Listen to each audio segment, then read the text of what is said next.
Hey, class. Well, we did it. We've made it to the very last chapter of our textbook, which is chapter 17 about downsizing and post termination issues. Again, just a couple of real quick things that I want you to know for this chapter. The whole idea of downsizing, or reduction in force, kind of the two terms are used interchangeably. A lot of times, there's a multitude of reasons why a business may close. Business itself is poor, it's under new management. There's a million different reasons. And as in chapter 16, the previous chapter, we talked about terminating individual employees. Well, what happens if we have to lay off a massive amount of employees? Let's say we own a chemical plant, and we decide to close the plant altogether.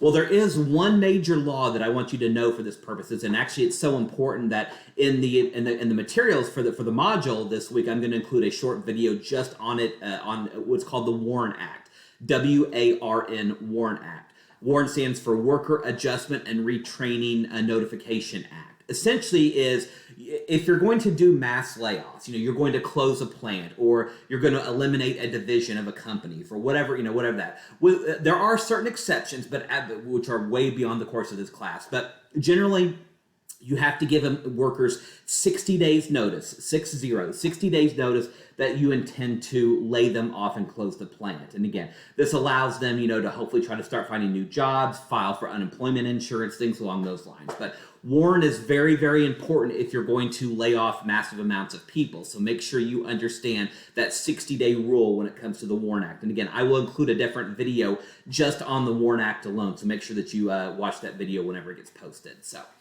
And there's a lot of things that can come about who gets selected, when it comes to layoffs.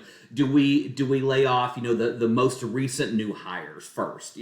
Do we lay off, only those people making over $100,000? There's lots of decisions that have to go into this. But there is one little piece of a really strong development over the last 30 or 40 years.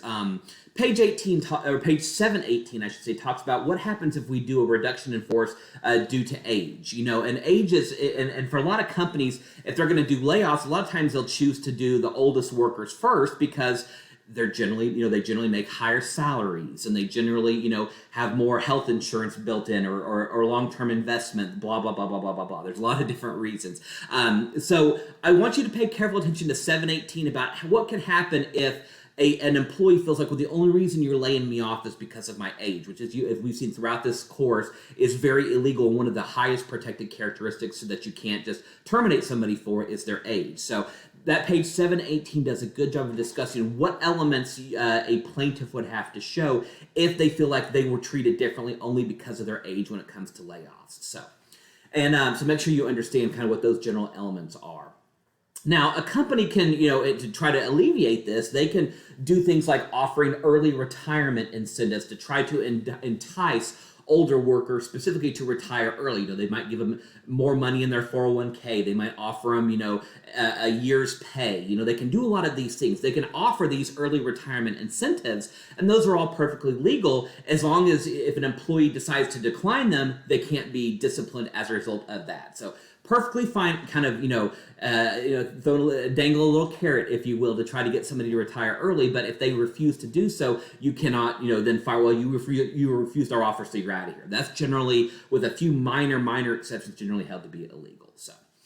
Now, if you remember several chapters ago when we talked about benefits, if you remember, I talked about, the legally required benefits that all companies have to offer all employees. And one of those was unemployment. So obviously, if your company implements the WARN Act and you lay off a bunch of individuals, those individuals are most likely going to be eligible for unemployment insurance because, again, they lost their job through no fault of their own. And that is generally when unemployment insurance kicks in, is when you lose your job through no fault of your own. And even if you get fired from let's just say you're performing your job poorly, and you don't get along with your boss, and your work performance is poor, even if you get terminated, you're still going to be eligible for unemployment because, again, that was no fault of your own. Generally, the only time that you cannot get unemployment is for what they call gross misconduct. Now, generally, in every state and the federal government have their own rules with that. But like, for example, let's say you came in to work with a golf club and you hit your boss with it. Again, kind of an extreme example.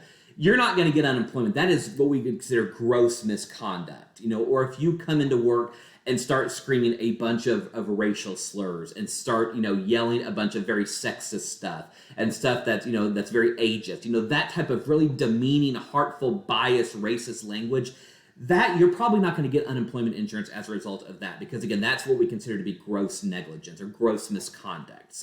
But no, generally with unemployment, if you get laid off, through mass layoffs, what we're describing in this chapter, you're going to be eligible for unemployment.